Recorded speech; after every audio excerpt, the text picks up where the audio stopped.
XRP will be the shining star of 2026. On CNBC, they talked about the big money coming in. Remember, buy good companies at a fair price, not bad companies at a good price.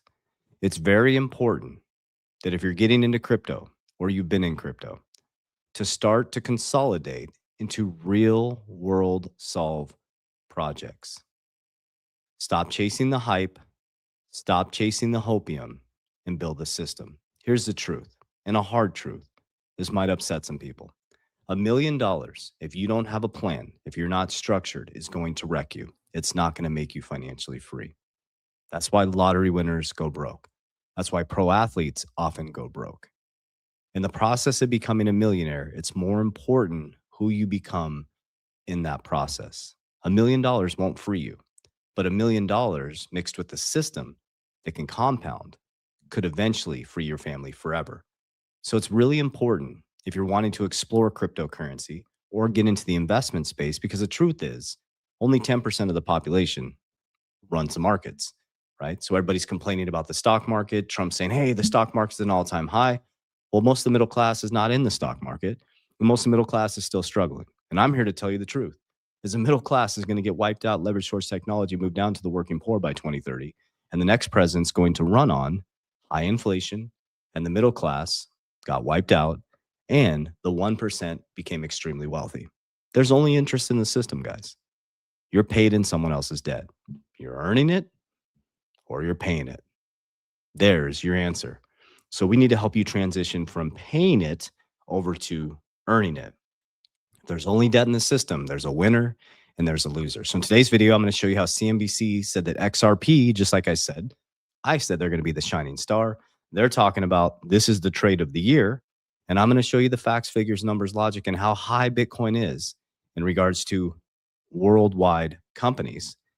And I'm going to start to solidify that narrative for you guys. But I'm also going to teach you discipline, consistency, and building a system. Follow Robert Kiyosaki, Ray Dalio, Kathy Woods, study Warren Buffett, God rest Charlie Munger's soul. I go deep into the infrastructural changes and the cyclic patterns that happen over and over and over again. This is nothing new under the sun, guys. The markets are going to be bullish. Study 2003 when Saddam Hussein was captured, right? Same narrative. Venezuelan presidents captured. It's all money. It's all monetary, guys. Think about that. We control the oil now. Where was China getting their oil from? Do your research. Let's go a little bit deeper. Let's get out of the emotion. Let's get out of the price predictions. Let's get out of the hype, and let's build a real plan to help our family grow. All right, so let's dive right in. So the first thing that we are going to watch is going to be a post that I put out there. It's going viral. Plenty of people put out there, not just me. Like their ego there. I'm the only one that put this out. CNBC put it out, and we all jumped on it. And check this out. Pretty cool stuff. The hottest crypto trade of the year is not Bitcoin. It is not Ether. It is XRP, the coin formerly known as Ripple, soaring more than 20% this year, becoming the third largest cryptocurrency out there. And there's big money behind this trade. Mackenzie Sagalos joins us now with that XRP trade and what, Mac, is driving all of this interest in XRP. Well, what's actually been interesting is that during the doldrums of Q4, you actually saw a lot of people piling into those XRP ETFs, which is the exact opposite of what happens with the spot Bitcoin and Ether ETFs, where people really move in tandem with the price of the coin. But it was the fact that it is a way to have a higher percentage jump. So people were buying the dip with XRP in Q4, thinking this is a less crowded trade than Bitcoin or Ether. And then that proved out to be true just in the first 6 trading days of January. We've also talked a lot about the blockchains and the ecosystems that are being built around many of these systems.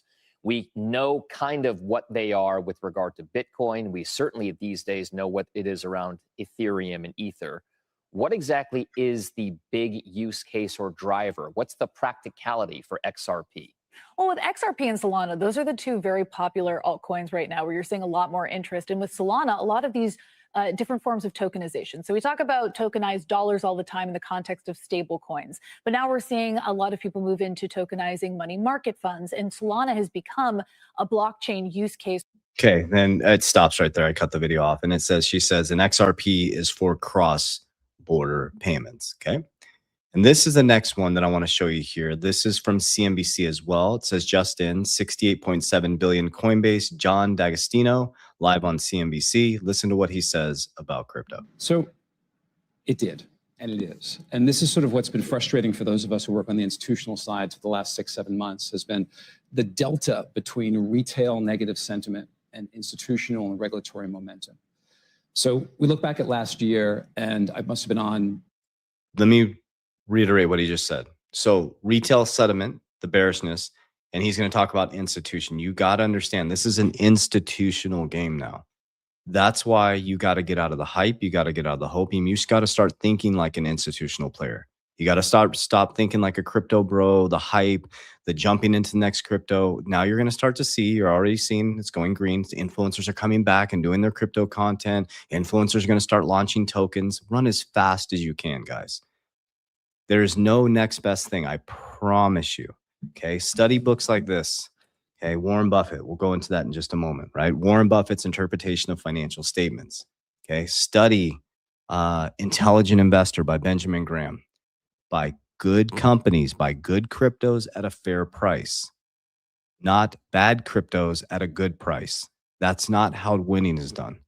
20 shows talking about how bad Bitcoin was doing. Net down 6% for the entire year. Right. This is an asset that's been the best performing asset by far, by a mile. It's been the GOAT 9 out of 12 years. So institutions understood that. So I don't know a single institution that was putting in the work on crypto and Bitcoin last year that stopped because the asset experienced, quite frankly, typical volatility and was down 6%. So there was nobody who paused or said to you early in the year, you know, we're thinking of going this direction, we're going to do this, and then called you up and said, you know what, we're going to wait till 26 and see where things are. On the institutional side? Yeah. No. If anything, the rapidly increasing regulatory momentum moved them faster. I think today versus a year ago, I don't know of a single large company that doesn't have an AI and blockchain strategy, or at least. Boom. I mean, it's here, guys. And so what you need to do is breathe through this. Okay. There's going to be tons of volatility, right? So we have to build a structured plan through this. And this is a good hint to you right here. So this is posted by Global Statistics. These are the top 50 assets in the world. And so this is how I use Benjamin Graham, interpretations of financial statements, studying Warren Buffett, Charlie Munger. I stick in my zone of competency, which is digital assets. I understand them. I understand. I also run 6 companies, right? So I understand infrastructure. I was in the banking system. I went to CBA Executive Banking School. So in our SIM model, we had to build banks from the ground up, right? So I understand Nostro Vostro, I understand payment systems, things like that. So I do stick in my zone of competency. I'm 60% crypto, 10% stocks, and 30% insurance. I think the 60-40 split is absolutely dead. 60% stocks, 40% bonds. It's dead, guys. This is not our grandparents' and our parents' economy. You have to just start to look logically at the top 50 assets. Okay. We got gold, number 1, Nvidia, number 2. And I'm going to do a video on Nvidia tomorrow when they're talking about Bitcoin mining, guys. Silver, number 3, Apple, number 4, Alphabet, Google. Let's pause for just a moment. Think about Warren Buffett. Apple, he just put a big investment into Google, Alphabet. We have Microsoft, number 6, Amazon, number 7, Bitcoin, number 8. So logically, Bitcoin's number 8 out of 50 assets in the world. Do you really think Bitcoin's going away? So let's use logic, okay? When you looked at where's Tesla at on here? Tesla's number 13. So when you looked at the inauguration, who was standing up there with Trump? Think about that. All these companies up here, these are the people that are going to get extremely, extremely wealthy. Okay. They're going to get extremely wealthy. The middle class is not invested in these companies. They're trying to survive. They're trying to buy groceries. Their rent is still super duper high. They're going to give us a couple stimulus checks. We need financial literacy. We need to teach people how to invest properly. Okay. So here's my narrative around this. So Bitcoin is number 8. You got Trump is the number. Let me just bring you guys on the screen. I was going to show you a bunch of other stuff, but let's just use some logic here. Okay. So we got Donald Trump's writing the rules, right? He's the president of the United States. You got Steve Witkoff, who's his right-hand person. Steve Witkoff, the Witkoff boys, Donald Trump, his boys, they created World Liberty Financial. They created USD1, the fastest growing stablecoin. Okay. They took over the stablecoin market. We took over Venezuela. They took over the oil market. Now, why would they take over the oil market? Think about, where does China get most of their oil from? From Venezuela. Guys, these are all financial moves. These are all power moves. Okay, so don't get caught up in the emotion. Don't get caught up in the hype. Everybody, has their own opinion about this, which is important, but you just got to watch where the money's from. They're literally showing you what the future is here. Okay, so use logic. Use logic. Okay, Trump is the largest holder out of billionaires in Bitcoin. Trump Media is in the top. They're going to be in the top 10 very soon in Bitcoin treasuries. American Bitcoin just shot to number 19 Bitcoin treasury. Okay, BlackRock is number 1 holder in Bitcoin. MicroStrategy is the number 1 treasury. BlackRock's the number 3 holder. Steve Witkoff, okay, Howard Lutnick, Commerce Secretary, Cantor, his son Brandon Lutnick's running it now. Cantor is a crypto company. Cantor's linked to XXI, which is my second stock holding, okay, through 21 Capital. Guys, it's all interconnected. So what is actually happening here is a systematic, remember, Trump said you're going to be on an even playing field monetarily before you know it 7 years ago when he was president, okay? He said you're going to be on an even playing field monetarily before you know it. So the banks know, he knows, the world knows, the elites know that we have a decentralized system coming in. So what they're doing is they're pausing us. They're making us fearful. They're making us look the other way as they get set up in the new infrastructure, and you won't even know that you're operating on a blockchain. Okay? Just like Warren Buffett doesn't even know how to use a smartphone, but he knows that people are addicted to their phones. Okay? He doesn't know the formula for Coca-Cola, but he knows that he loves the taste of Coca-Cola. And he knows that people drink, I think it's wild the percentages that of households that drink soda, right? He's buying good companies at a fair price. So when you look at the landscape, that's how you make your investments. You don't do it off hype. You don't do it off price predictions. You don't just hyper focus on one asset. You diversify a little bit, but you don't go too far out, right? You stay in your zone of competency and you build a system. That's how winning is done. That's how we built financial freedom. So from 2020 to 2022, as people bought Lambos, houses, watches, we bought business, we scaled businesses, we got cash flow. And then when the markets came down, we went back into assets. We bought good companies. When I say companies too, let's call them technologies. Like for me, XRP is my number 1 holding. So I just accumulated. As everybody ran from it, I kept buying it. Thank God I did. It changed my family's life when Trump got elected. It changed our family's life before he got elected. He got elected. I was like, wow, that's amazing. And it's going to get even better, right? But here's the thing, is if you can't be patient, and I know you don't want to hear this, I'm going to hear all the comments down below in the video, but I'm the one that's going to give you the truth and authenticity of how this works. Okay. It took me 5 years to do this. In the scheme of things, that is such a short amount of time. I made more money in 5 years than I would have made my whole life as an executive banker. Okay. And what I realized through that process is $1 million is not a lot of money. Okay. Becoming a millionaire will wreck you if you're not ready. Making 5 million will destroy you if you don't have a system. You don't start to get free until about 10 million with a proper system in place. This is the hard truth and reality.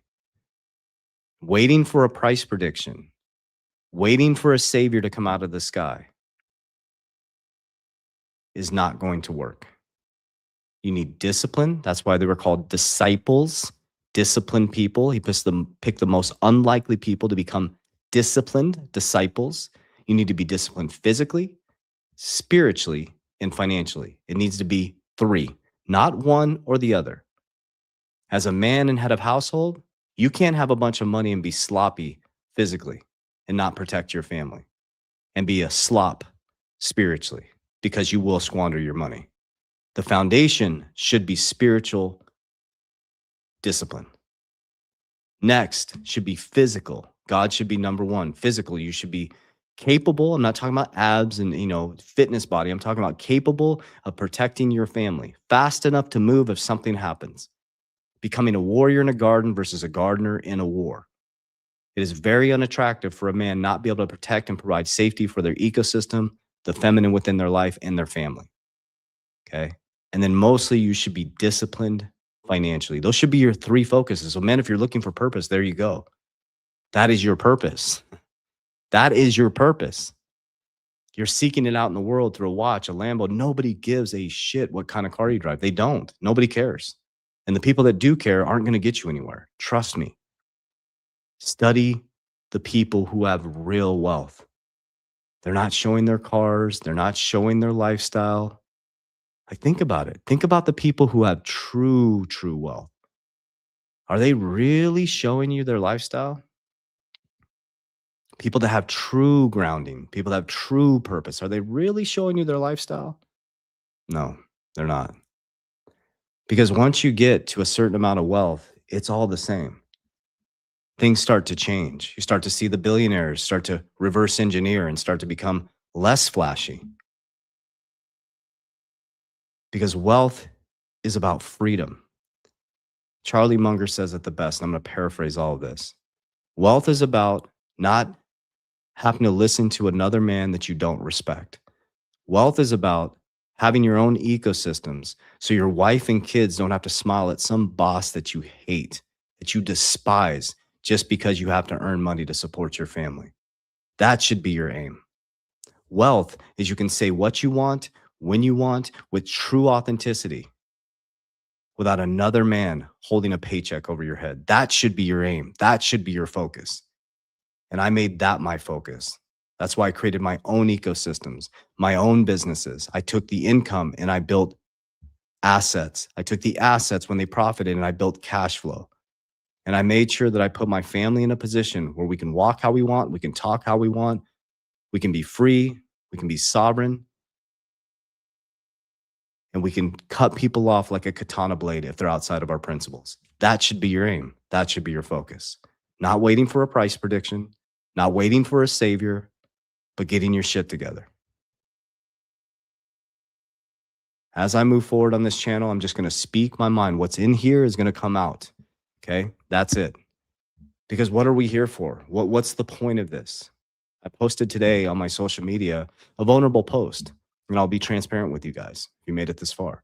I put a vulnerable post because I'm working on a project right now, and this overwhelming fear came over my body. Like fear, anxiety was crazy. It only lasted for a moment in time. It's a new project, a new level for me that I have not experienced at that level yet. And I'm building it, and, you know, outside of my kids and this, I'm working on it.